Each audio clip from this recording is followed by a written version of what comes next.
ഇന്നത്തെ ലഞ്ച് നമുക്ക് പൊതിച്ചോറാക്കിയാലോ? അപ്പം നമുക്ക് എങ്ങനെയാ ചെയ്യാൻ നോക്കാം. ഇപ്പം ഞാൻ എന്താ ഇല വാട്ടിയെടുത്തിട്ട് വന്നിട്ടുണ്ട്. ചോറും കറികളും നമുക്കിതിലേക്ക് വയ്ക്കാം. അപ്പം നമുക്ക് ചോറ് വിളമ്പാം. പിന്നെ നമുക്ക് ചോറിലോട്ട് സാമ്പാർ ഒഴിച്ചു കൊടുക്കാം. കൂർക്കയും കായയും കൂടെ ഉപ്പേരി, അയല മാങ്ങ ഇട്ട് വെച്ചത്,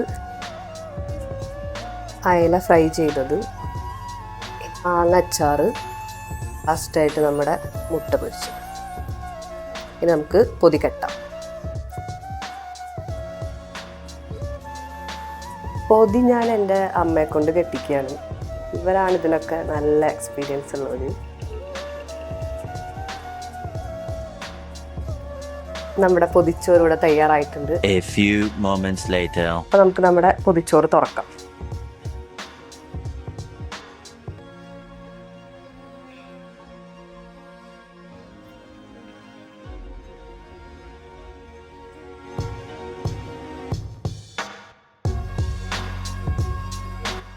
നല്ല സ്മെല്ലൊക്കെ വരുന്നുണ്ട്. നമുക്കിതിരി കഴിച്ചു നോക്കാം. നല്ല അച്ചാറും സാമ്പാറും മീൻകറിയൊക്കെ കൂട്ടി